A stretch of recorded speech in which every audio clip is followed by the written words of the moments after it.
ጉድ ፕሮግራሞም ተዋላሽው አሌክስ ከቢድ ውሳነ ወሲኑ ሰላምታ አይረሳዕኹን ክቡራት ቤተሰበይ ከመየለኹም ደሓንዲኹም በብ ዘለኹምዎ ሰላም ቅሳነት ራህዋ እናተመነኹ ሓደሽቲ ንዝገዛ ዝኾንኩም ከምቲ ልሙድ ላይክ ሸር ሳብስክራይብ ብምግባር ምትዋዕኹም ኣይፈለኒ ክብለኩም ፈቲ እምበኣርከስ ናይ ልሙዓንቲ ኣድያና ወይ ከዓ ትሕዝተና ብዛዕባ ሊልና ኣሌክስ ኮይኑ ብዛ ዕለት እዚኣ ኣሌክስ እና ሊሊ ንኣማ ዝወዶም ዝወለድዎ ሰዓት እያ። ስለዚ ሎሚ መዓልቲ ውልደቱ ኮይኑ ሻድሻይ ወርሑ ገይሩ ኣሎ።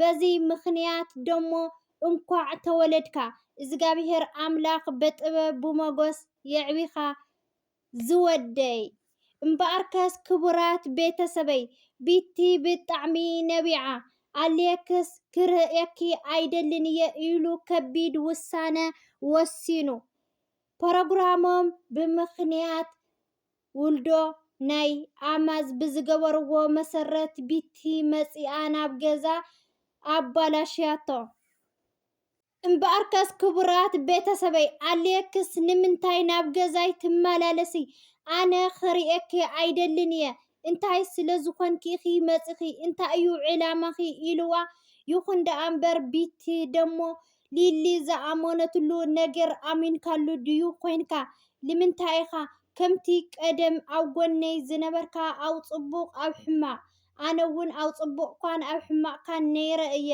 ስለዚ ከምኡ ዘይንኸውን እንታይ ምክንያትካ ኢላቶ ማለት እዩ ይኹን ደኣ እምበር ኣሌክስ እውን ንስኺ እንታይ እዩ ዕላማኺ ምስ ሓዳረይ ምስ ናብራይ ክትፈላሊኒ ዲኺ ደሊኺ ኣነ ካብ ህይወተይ ረሓቂ ክብለኪ እንከለኹ ንምንታይ ኢኺ ዘይትርሕቂ ክብል ሓሳቡ ወይ ከዓ ርእይቱኡ ህዩ ማለት እዩ ይኹን ደኣ እምበር ቢቲ ክትርሕቕ ኣይደለየትን እያ ምክንያቱ እቲ ሊሊ ዝጠርጠረቶ ጉድ ከይወፅእ ምእንታይ ታይ ስለ ዝኾንካ ኢኻ ካብ ህይወተይ ክትርሕቕ ዝኽኣልካ ሊሊ ዝወለቶ ነገር ስለ ዝኣመንካሉ ድዩ ወይስ እንታይ እዩ ምክንያትካ እናበለት እያ ተሓቶ ዘላ ማለት እዩ ኣሌክስ ደሞ ኣብዚ ሕዚ ሰዓት ከቢድ ውሳነ እዩ ኣቐሚጥላ ዘሎ እምበኣርከስ ክቡራት ቤተሰበይ ቢትሓፍትና ብጣዕሚ ተቆጢዓን ሓዚናን እያ ትርከብ ኣብዚ ሕዚ ሰዓት ምክንያቱ ኣሌክስ ካብ ህይወተይ ውፅኢ ረሓቂ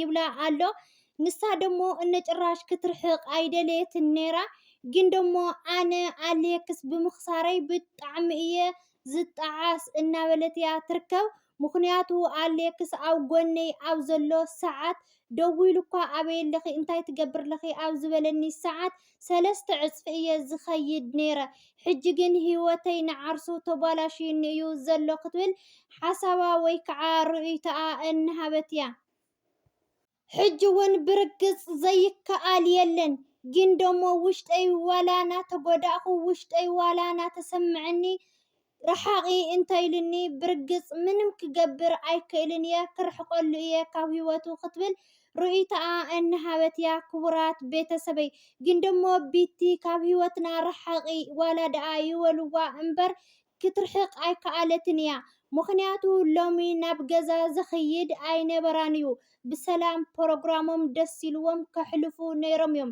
ግን ደሞ ቢቲ ናብ ገዛ ከይዳ ከቢድ ችግር እዩ ተፈጢሩ ዘሎ ማለት እዩ ኣሌክስ ደሞ ብጣዕሚ ተናዲዱ እስካብ ንቢቲ እውን ስሒታ እያ ዘላ ማለት እዩ ሊሊ ሓፍትና ብጣዕሚ ገሪምዋ ምክንያቱ እንታይ ክትገብር እያ ሎሚ ኸ መፂኣ ሰላም ስለ ዝረአየትና ድዩ ኣንሕና ብሰላም ፕሮግራምና ክንሕልፍ ኣይንኽእልን ማለት ድዩ ወይ ከዓ ብሰላም ሓዳርና ክንኣሊ ኣይንኽእልን ማለት ድዩ ወይ ከዓስ ኣንሕና ንሳ ኣብ ዘይትፈልጦ ገዛ ክንነብር ኣለና ማለት እዩ ኣነ ክርድአኒ ኣይከኣለን ናዛ ቆልዓ እዚኣ ዕላማ ምክንያቱ ኣሌክስ ኣይደልየክን እየ በቃ خلاص እነጭራሽ ንስኺ ካብ ድሕር ደጊም ከም ዘይትፍልጥኒ ኮነ እናበላ እንታይ ኒዋ ስራሕ ትመጽእ ናብ ገዛይ ክትብል ብጣዕሚ ተናዲዳ እናተዛረበት ትርከብ ኣነ ካብ ዝገረመኒ ነገር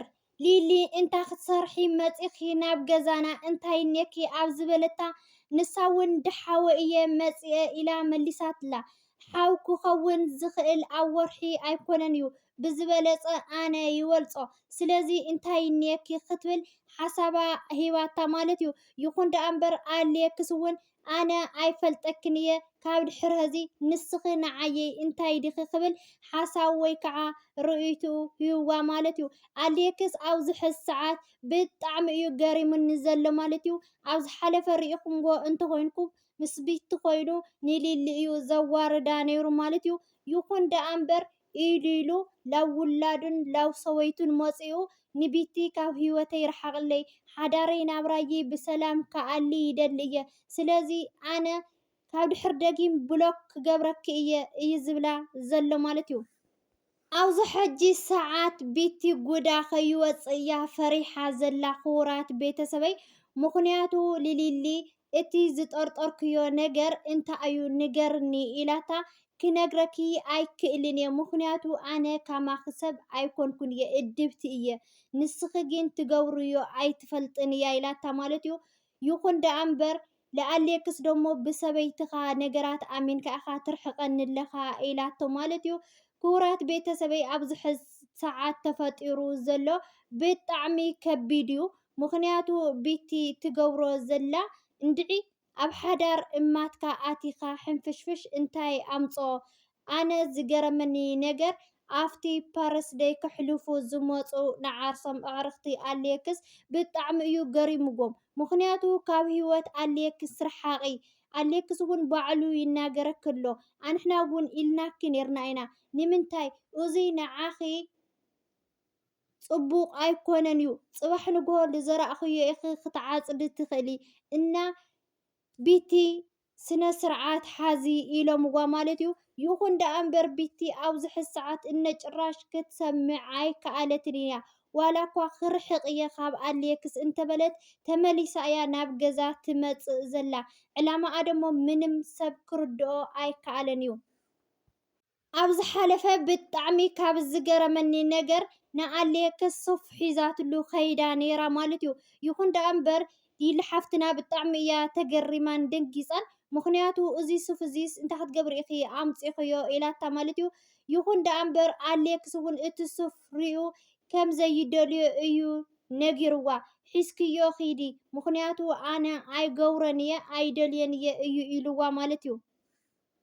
ብሓቂ ናይ ቢቲ ሓይሊ ብጣዕሚ እዩ ዝገርም።